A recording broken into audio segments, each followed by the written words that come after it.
Hi everyone, it's Mario Vegas and welcome back to the Tank Zone. And today our spotlight shines on Object 225, which is a Tier 6 special premium main battle tank. To get better perspective, try to understand this tank and eventually get at least some understanding how to use it more or less effectively in the game. We will compare it to other Tier 6 premium and not premium main battle tanks. And going through the stats, we will discuss possible retrofits, commander skills, crew skills, possible tactics, how to play. Uh, that might help to increase these tanks' potentials. So let's start. And the first thing that I would like to turn your attention is this tank's weapon. It carries the large gun 130 millimeter LP 36 rifled cannon. As we can see, damage rates below they are high. 680 for AP, 880 for heat, 1000 for HE shells, and 780 for anti-tank guided missiles. Let's go into the sustained damage section and look at that. Yeah, we looked previously 680 damage. It is third highest between all tier 6 main battle tanks, and only KPZ-70 and MBT-70 have 880 damage. Penetration 670 millimeters, and by this parameter it shares second place with MBT 70, and only Type 96 can do bit better than that. Regarding DPM, 5030 is highest between all tier 6 main battle tanks, and reload time 8.11 seconds. It is long, but it is not tragic. But still, 8 seconds is quite a time for a single shot to reload. Definitely, it is something to pay a little attention during the game, but in general, by sustained damage, Object 225 is definitely between leaders. Regarding ammunition, as we noticed that just previously, Object 225 has a great ammo choice. 130 millimeters armored piercing, fin stabilized discharging sabot, same caliber heat, HE with a beautiful HE damage rate. So 1000 damage is uh, between one of the highest in the game, matching some powerful missiles. And of course, as we noticed that previously as well, this tank carries anti-tank guided missiles, tandem hit anti-tank guided missiles. Let's go into defense.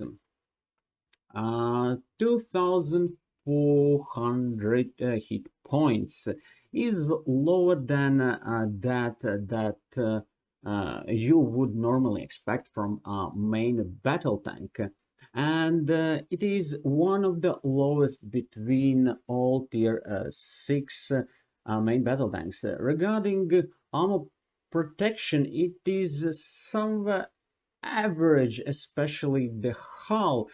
Let's take a look at the armor calculator, and let's take T72B as an opponent. And let's start with AP. Frontal protection, good protection, but it has quite a large weak belly, which does not change its weakness while angling. No changes. Sides for IP are penetrable. Only partial protection on turret. Partial protection. Still, there are spots you can get your AP round through. And of course, vulnerable. Yeah. Let's switch to the heat. Same story as for sides as for AP shells. Same for rear. If we look at the front, bit better situation in the front, a bit better protection against heat, and that protection increases and gets even as a full protection if armor is pretty much quite good angled. Let's switch to heat, and we can see there is I would say not full, not 100% protection, because you can get your HE ammunition through the rear, but it's very, very good full protection from the front and from the side. And regarding anti-tank guided missiles, is a quite similar picture as with the heat ammunition. And if and here I would like to turn your attention to another important thing regarding objects 2 to 5 positioning at the corners. Look at that right now. Look at that.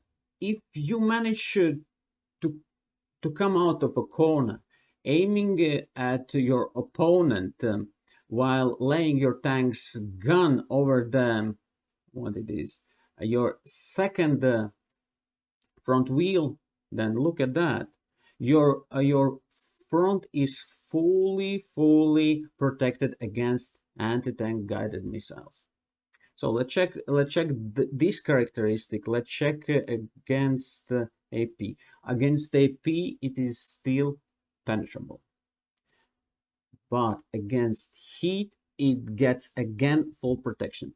So if we confront only missile armored opponent or opponent which uses heat ammunition, we can try to use corners for our advantage, going out of a corner like you now see object 2 to 5 on a screen in that kind of angle.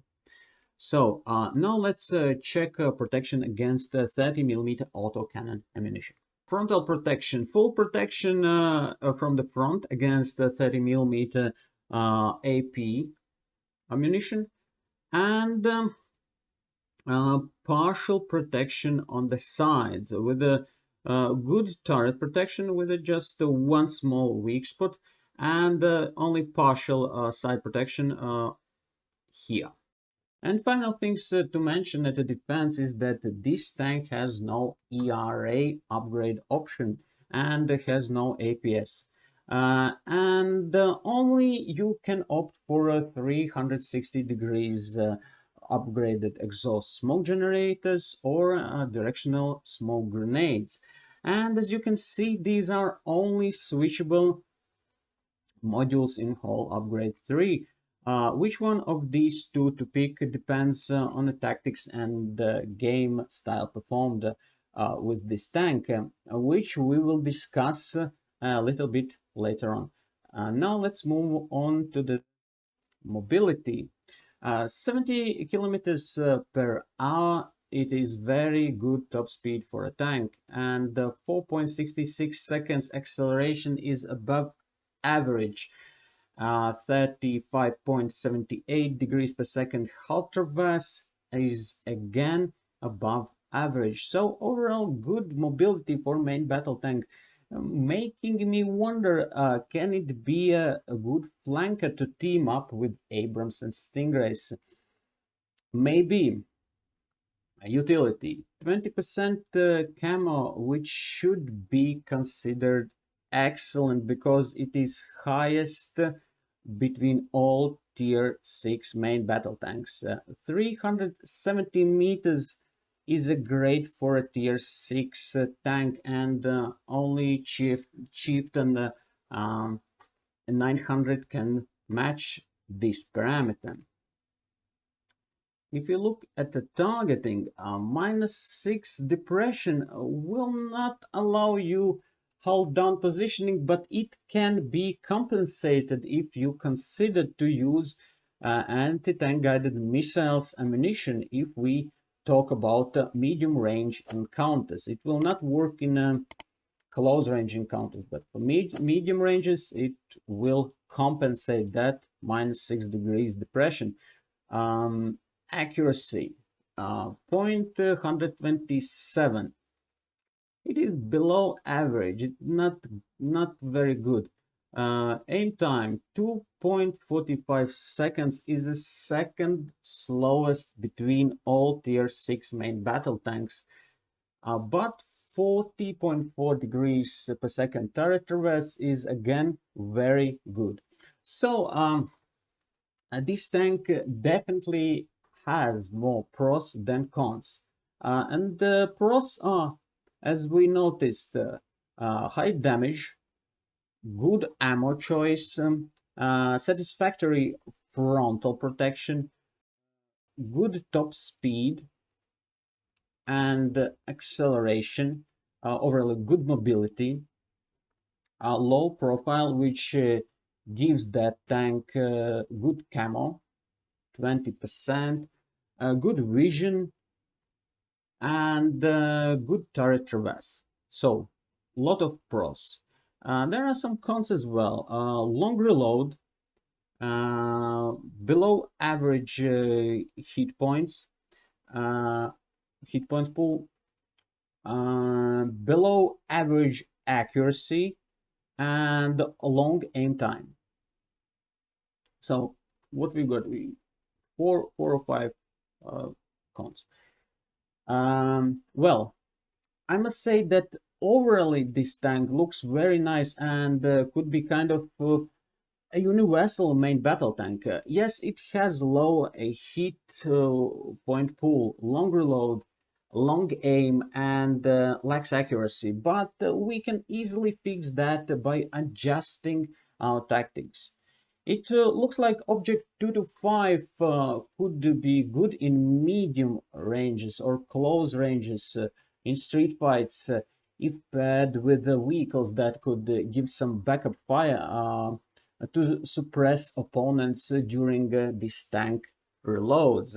For battles in maps with a lot of open terrain, I would go for medium ranges, concealed positions, to use camo advantages as much as possible, or go even for a huddle positioning and use anti-tank guided missiles and work as a tank destroyer.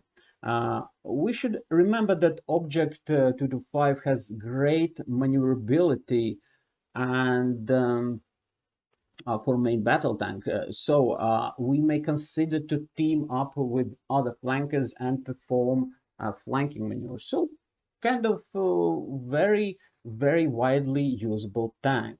Any other suggestions, guys? Leave your comment. Regarding retrofits, my number one fast retrofit would be Gun Bridge, definitely to fight back this long reload time. And then I would go for optics to boost vision range. And as a third one, I would choose either ballistic computer or electro-optical absorbing paint. Ballistic computer, if I would prefer to go and do more aggressive gameplay, including flanking as well. But electro-optical absorbing paint, if I would go for concealed positioning and work more like tank destroyer. Regarding crew skills, for a driver, I would definitely suggest to pick classical off-road driving and smooth ride. Not even more damage, already not so top of the accuracy. For Ghana, definitely first choice would be quick draw to improve aim speed and the sharpshooter to decrease maximum spread. And finally, regarding commanders, I would pick either Sabrina for all-around duties and missions, Andre if decided to go for tank destroyer duties, or Rachel, which would help a lot during the street fights, cutting down reload time. Which one would you pick? Summarizing all that we looked at and discussed today, we must consider that Object 225 is an interesting tank to play, and disregarding the fact that there are not so many things to pick, swap, change, and do and play in upgrade module 3, there are numerous ways how you can set up this tank, play with this tank, and a lot of ways how you can experiment with this tank. What do you think? That's it for today. Thank you for watching Tank Zone. Thank you for following Tank Zone. Have a wonderful day and see you in the next episode.